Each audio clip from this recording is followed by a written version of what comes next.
ಶ್ರೀ ಗುರುಭ್ಯೋ ನಮಃ. ಹರಿ ಓಂ. ಎಲ್ಲ ಜ್ಯೋತಿಷ್ಯ ವೀಕ್ಷಕರಿಗೆ ಜ್ಯೋತಿಷಿ ವಾಸ್ತುತಜ್ಞ ಡಾಕ್ಟರ್ ವಿಶ್ವನಾಥ್ ಭಾಗವತ್ ಮಾಡುವಂತಹ ನಮಸ್ಕಾರಗಳು, ವಂದನೆಗಳು. ಸ್ನೇಹಿತರೆ, 2024 ಜುಲೈ ತಿಂಗಳಿನ ಕರ್ಕಾಟಕ ರಾಶಿ ಅಥವಾ ಕರ್ಕಾಟಕ ಲಗ್ನದ ಮಾಸ ಭವಿಷ್ಯವನ್ನು ನೋಡ್ತಕ್ಕಂತಹ ಸಂದರ್ಭ.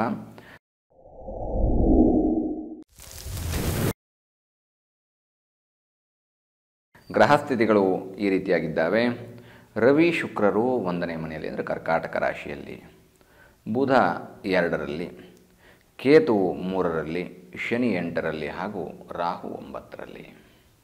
ಈ ಗ್ರಹಸ್ಥಿತಿಗಳ ಆಧಾರದ ಮೇಲೆ ಕರ್ಕಾಟಕ ರಾಶಿ ಅಥವಾ ಕರ್ಕಾಟಕ ಲಗ್ನ. ಏನು ಸ್ವಾಮಿ, ಹಾಗಾದರೆ ನಾವು 2 ವಿಡಿಯೋ ನೋಡಬೇಕಾ? ಎಸ್, ನೋಡಬೇಕಾಗತ್ತೆ. ಒಂದು ಕರ್ಕಾಟಕ ರಾಶಿಯನ್ನು ಹೊಂದಿರತಕ್ಕಂಥವ್ರು ಅಥವಾ ಇನ್ನೊಂದು ಕರ್ಕಾಟಕ ಲಗ್ನದಲ್ಲಿ ಹುಟ್ಟಿರ್ತಕ್ಕಂಥವ್ರು. ಇವರಿಗೆ ಈ ಭವಿಷ್ಯ ಬಹಳ ಹತ್ತಿರದಾಯಕವಾಗಿರ್ತಕ್ಕಂಥದ್ದು. ನೋಡಿ, ಕರ್ಕಾಟಕ ರಾಶಿಯ ಅಧಿಪತಿಯಾಗಿರ್ತಕ್ಕಂಥವನು ಚಂದ್ರ. ಪುನರಸು ನಕ್ಷತ್ರ, ಪುಷ್ಯಮಿ ನಕ್ಷತ್ರ, ಆಶ್ಲೇಷ ನಕ್ಷತ್ರದವರಿಗೆ ಕರ್ಕಾಟಕ ರಾಶಿ ಬರುತ್ತೆ. ಈ ರಾಶಿಯವರು ಅಂದರೆ ಕರ್ಕಾಟಕ ರಾಶಿಯವರು ಅಥವಾ ಪುನರಸು, ಪುಷ್ಯ, ಆಶ್ಲೇಷ ನಕ್ಷತ್ರದವರು ಈ ಗ್ರಹಸ್ಥಿತಿಗಳ ಆಧಾರದ ಮೇಲೆ ಭವಿಷ್ಯವನ್ನು ಈ ರೀತಿಯಾಗಿ ಹೊಂದುತ್ತಾರೆ ಅನ್ನುವಂಥದ್ದು ಇದು ಈ ಮಾಸದ ಭವಿಷ್ಯವಾಣಿ ಆಗಿದೆ. ರವಿ ಶುಕ್ರರು 1ನೇ ಮನೆಯಲ್ಲಿ ಅಂದರೆ ರಾಶಿಯ ಸ್ವಸ್ಥಾನದಲ್ಲಿಯೇ ಇದ್ದಾರೆ. ಹಾಗಾಗಿ ಶುಭ ಫಲ ಏನಾದ್ರು ಸಿಗತ್ತಾ ಅಂತಂದರೆ ನಿಮಗೆ ಅಷ್ಟಮ ಶನಿಕಾಟ ಇರತಕ್ಕಂಥದ್ರಿಂದ ನೋಡಿ, ಧನವೇ ಯಥೇಚ್ಛವಾಗಿ ಆಗ್ತಾ ಇರುತ್ತೆ. ಅಂದುಕೊಂಡಿರ್ತಕ್ಕಂತಹ ಕಾರ್ಯಗಳಾಗೋದಿಲ್ಲ. ನಿಮ್ಮ ಹೆಸರಿಗೆ ಕಳಂಕ ಬರುವಂತಹ ಕೆಲಸ ಅಂದರೆ ತೊಂದರೆಗಳು ಉಂಟಾಗುವಂತಹ ಸಾಧ್ಯತೆಗಳಿದ್ದಾವೆ. ರವಿ ವರ್ಚಸ್ಸನ್ನು ಕೊಡ್ತಕ್ಕಂಥವನು, ಶುಕ್ರ ಹಣವನ್ನು ಕೊಡ್ತಕ್ಕಂಥವನು. ಈ ಎರಡೂ ಗ್ರಹಗಳು ಕೂಡ ಜನ್ಮಸ್ಥಾನದಲ್ಲಿರ್ತಕ್ಕಂಥದ್ರಿಂದಾಗಿ ಧನವ್ಯಯವಾಗತ್ತೆ ಮತ್ತು ನಿಮ್ಮ ಹೆಸರಿಗೆ ಕಳಂಕ ಅಥವಾ ಮಸಿ ಬಳಿತಕ್ಕಂತಹ ಸಾಧ್ಯತೆಗಳಿರುತ್ತೆ. ಅದು ಜೀವನ ಶೈಲಿಯಿಂದಿರ್ಬೋದು, ತೆಗೆದುಕೊಂಡಿರ್ತಕ್ಕಂತಹ ತೀರ್ಮಾನಗಳಿಂದಿರ್ಬೋದು, ಆಡಿರ್ತಕ್ಕಂತಹ ಮಾತುಗಳಿಂದಿರ್ಬೋದು, ಅಥವಾ ಜನ ನಿಮ್ಮನ್ನು ಅಪಾರ್ಥ ಮಾಡಿಕೊಳ್ತಕ್ಕಂತಹ ಸಾಧ್ಯತೆಗಳಿಂದ ಕೂಡ ಇರುತ್ತೆ. ಹಾಗಾಗಿ ಇಲ್ಲಿ ಆದಿತ್ಯ ಹೃದಯ ಸ್ತೋತ್ರವನ್ನು ಕರ್ಕಾಟಕ ರಾಶಿಯವರು ಓದಿಕೊಳ್ತಕ್ಕಂಥದ್ದು ಬಹಳ ಉತ್ತಮ.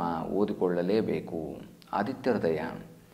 ಅಥವಾ ಬೆಳಗ್ಗೆ ಬೇಗ ಎದ್ದ ತಕ್ಷಣ ಅಷ್ಟೆಲ್ಲ ಉದ್ದ ಶ್ಲೋಕಾದಿಗಳನ್ನು ಓದೋದು ಕಷ್ಟ ಅನ್ನುವಂಥ ಸಂದರ್ಭದಲ್ಲಿ ಬೆಳಗ್ಗೆ ಎದ್ದ ತಕ್ಷಣ ಸೂರ್ಯದೇವರಿಗೆ ನಮಸ್ಕಾರವನ್ನು ಮಾಡಿಕೊಳ್ಳಿ ಹಾಗೂ ಸೂರ್ಯನ ಆರಾಧನೆಯನ್ನು ಮಾಡಿಕೊಳ್ಳಿ. ಮತ್ತು ಬುಧ 2ರಲ್ಲಿರ್ತಕ್ಕಂಥದ್ರಿಂದ ಧನಸ್ಥಾನದಲ್ಲಿ ಬುಧ ನಿಮಗೆ ಈ ತಿಂಗಳು ಹಣ ಹೇಗೆ ಸಂಪಾದನೆ ಮಾಡೋದು ಅನ್ನುವಂತಹ ಯೋಚನೆಯಲ್ಲಿ ಅತಿ ಹೆಚ್ಚು ಸಮಯವನ್ನು ವ್ಯರ್ಥ ಮಾಡಿಬಿಡ್ತೀರಿ. ಮತ್ತು ಹಣಕಾಸಿನ ವಿಷಯಕ್ಕೋಸ್ಕರವಾಗಿ ವಾಮ ಮಾರ್ಗವನ್ನು, ಧನ ಸಂಪಾದನೆಗೋಸ್ಕರವಾಗಿ ವಾಮ ಮಾರ್ಗವನ್ನು ತುಳಿತಕ್ಕಂತಹ ಸಾಧ್ಯತೆಗಳು ಕೂಡ ಇರುತ್ತೆ. ಹಣದ ಅವಶ್ಯಕತೆ ಅಥವಾ ಹಣ ಸಂಪಾದನೆ ಮಾಡಬೇಕು ಅನ್ನುವಂತಹ ಆಸಕ್ತಿಗಳು ಜಾಸ್ತಿ ಆಗ್ತಾ ಹೋಗುತ್ತೆ. ಇದನ್ನು ಗಮನದಲ್ಲಿಟ್ಕೋಬೇಕು. ಇನ್ನು ಕೇತು 3ನೇ ಮನೆಯಲ್ಲಿ ನೋಡಿ, ಅತ್ಯಂತ ಶುಭದಾಯಕವಾಗಿರ್ತಕ್ಕಂತಹ ಗೋಚಾರ ಫಲ. 3ನೇ ಮನೆಯಲ್ಲಿರ್ತಕ್ಕಂತಹ ಕೇತು ನೀವು ಎಷ್ಟೇ ಸಮಸ್ಯೆಗಳನ್ನು ಮಾಡಿಕೊಳ್ತಾ ಇದ್ರೂ ಕೂಡ ಹೊರಗೆ ಬರುವಂತಹ ದಾರಿಯನ್ನು, ಸಾಲ ಮಾಡ್ಕೊಂಡ್ಬಿಟ್ಟಿದ್ದೀನಿ ಅನ್ನುವಂಥ ಸಂದರ್ಭದಲ್ಲಿ ಎಲ್ಲೋ ಒಂದು ಕಡೆ ಹಣ ಹುಟ್ಟಿಸ್ತಾರೆ. ಅಥವಾ ಏನೋ ಒಂದು ತಪ್ಪು ಮಾತಾಡ್ಬಿಟ್ಟಿದ್ದೆ, ತಪ್ಪು ತೀರ್ಮಾನಗಳನ್ನು ತೆಗೆದುಕೊಂಡಿದ್ದೆ ಅನ್ನುವಂಥ ಸಂದರ್ಭದಲ್ಲಿ ಅದಕ್ಕೆ ಆಲ್ಟರ್ನೇಟಿವ್ ಆಗಿ ಏನೋ ಒಂದು ನಿಮಗೆ ಪರಿಹಾರ ಮಾರ್ಗವನ್ನು ಕೇತು ಸೂಚನೆ ಮಾಡ್ತಾ ಇರ್ತಾನೆ. ವಿಘ್ನ ನಿವಾರಕನಾಗಿರ್ತಕ್ಕಂತಹ ಗಣೇಶನ ಆರಾಧನೆ ಮಾಡಿಕೊಳ್ಳಿ. ಗಣೇಶನ ಅನುಗ್ರಹದಿಂದ ಸಂಕಟನಾಶನ ಗಣೇಶ ಸ್ತೋತ್ರ ಅಥವಾ ಗಣೇಶಾಷ್ಟಕ ಹೀಗೆ ಅಥವಾ ಗಕಾರ ಗಣಪತಿ ಸಹಸ್ರನಾಮಾದಿಗಳನ್ನು ಓದಿಕೊಳ್ಳಿ. ಖಂಡಿತವಾಗಿಯೂ ಏನೇ ಸಮಸ್ಯೆಗಳು ಬಂದಿದ್ದರೂ ಕೂಡ ಅದು ಅಷ್ಟಮ ಶನಿಕಾಟದಿಂದಿರ್ಬೋದು ಅಥವಾ ಜನ್ಮಸ್ಥ ರವಿ ಶುಕ್ರರಿಂದ ಬಂದಿರತಕ್ಕಂತಹ ತೊಂದರೆಗಳು, ಇದೆಲ್ಲದಿಂದ ಹೊರಗೆ ಬರೋದಕ್ಕೆ ಒಂದು ಉಪಾಯ ನಿಮಗೆ ಭಗವಂತ ಜ್ಞಾನೋದಯ ಮಾಡ್ತಾ ಹೋಗ್ತಾರೆ. ಹಾಗೂ ಶನಿ ಅಷ್ಟಮದಲ್ಲಿ, ಅಷ್ಟಮ ಶನಿಕಾಟ, ಎಸ್, ಇದು ಸ್ವಲ್ಪ ಮಟ್ಟಿಗೆ ಜಾಸ್ತಿ ಸಮಸ್ಯೆಯನ್ನು ಉಂಟು ಮಾಡತಕ್ಕಂತಹ ಸಾಧ್ಯತೆಗಳು.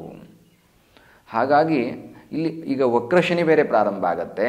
ಇದೆಲ್ಲವನ್ನು ಗಮನದಲ್ಲಿಟ್ಟುಕೊಂಡು ನೀವು ಶನಿ ಪರಮಾತ್ಮನ ಆರಾಧನೆ ಮಾಡ್ಕೋಬೇಕು, ಶನಿ ಶಾಂತಿ ಮಾಡಿಕೊಳ್ಳಬೇಕು, ಶನಿ ಶಾಂತಿ ಹೋಮಾದಿಗಳನ್ನ ಮಾಡಿಕೊಳ್ಬೇಕು. ಶಮಿ ವೃಕ್ಷದಿಂದ ಅಂದರೆ ಶಮಿ ಸಮಿಧದಿಂದ ಹವನವನ್ನು ಮಾಡ್ತಕ್ಕಂಥದ್ದು, ಶಮಿ ವೃಕ್ಷವನ್ನು ಪ್ರದಕ್ಷಿಣೆ ಮಾಡ್ತಕ್ಕಂಥದ್ದು, ಅಥವಾ ಶನೈಶ್ಚರನಿಗೆ ಕರಿ ಎಳ್ಳು, ಎಳ್ಳೆಣ್ಣೆ, ಕಪ್ಪು ಬಟ್ಟೆಯನ್ನು ಸಮರ್ಪಣೆ ಮಾಡ್ತಕ್ಕಂಥದ್ರಿಂದ ಕೂಡ ಅಷ್ಟಮ ಶನಿಕಾಟದಿಂದ ಹೊರಗೆ ಬರ್ತೀರಿ. ಮತ್ತು ರಾಹು 9ರಲ್ಲಿ, ಭಾಗ್ಯದಲ್ಲಿ ರಾಹು ಇದ್ದಾರೆ. ಆರೋಗ್ಯದ ದೃಷ್ಟಿಯಿಂದ ಯೋಚನೆಯನ್ನು ಮಾಡಿದರೂ ಕೂಡ ನಿಮಗೆ ತೊಂದರೆ ಆಗ್ತಕ್ಕಂತಹ ಸಾಧ್ಯತೆಗಳು, ವ್ಯಥ ಅನಾರೋಗ್ಯ ಉಂಟಾಗತ್ತೆ, ಅಥವಾ ವ್ಯಥ ಮಾನಸಿಕವಾದಂತಹ ಚಿಂತೆ, ಮನೆಯಲ್ಲಿ ವೈಮನಸ್ಯ, ಯಾವ ಕೆಲಸ ಮಾಡಲಿಕ್ಕೂ ಇಂಟ್ರೆಸ್ಟ್ ಇಲ್ಲ ಅನ್ನುವಂತಹ ಪರಿಸ್ಥಿತಿಗಳು ಕರ್ಕಾಟಕ ರಾಶಿಯವರು ಬರುತ್ತೆ. ಹಾಗಾದರೆ ಪೂರ್ತಿ ಕಷ್ಟವೇನೇನ? ಇಲ್ಲ, ಒಳ್ಳೆಯದಾಗತ್ತೆ. ಯಾವಾಗ ಇಲ್ಲಿ ವಜ್ರಕವಚ ಶನೈಶ್ಚರ ಸ್ತೋತ್ರಗಳನ್ನು ಪಠಣ ಮಾಡಿಕೊಳ್ತಕ್ಕಂಥದ್ದು. ಶನೈಶ್ಚರೋ ರಾಶಿತೋ ರಾಶಿಮೇತಿ ಶನಿರ್ಭೋಗೋ ಗಮನಂ ಚೇಷ್ಟಿತಂಚ ಸೂರ್ಯಾತ್ಮಜಂ ಕ್ರೋಧನಂ ಸುಪ್ರಸನ್ನಂ ಮಂದಂ ಸದಾ ಶರಣಮಹಂ ಪ್ರಪದ್ಯೈ. ಇದು ಧ್ಯಾನ ಶ್ಲೋಕ. ಧ್ಯಾನ ಶ್ಲೋಕದಿಂದ ಪ್ರಾರಂಭ ಮಾಡಿ ಶನೈಶ್ಚರ ವಜ್ರಕವಚವನ್ನು ಸ್ಮರಣೆ ಮಾಡಿದಾಗ ಅಥವಾ ಪಠಣ ಮಾಡಿದಾಗ ಆ ಶನೈಶ್ಚರ ನಿಮ್ಮನ್ನು ರಕ್ಷಣೆ ಮಾಡ್ತಾನೆ.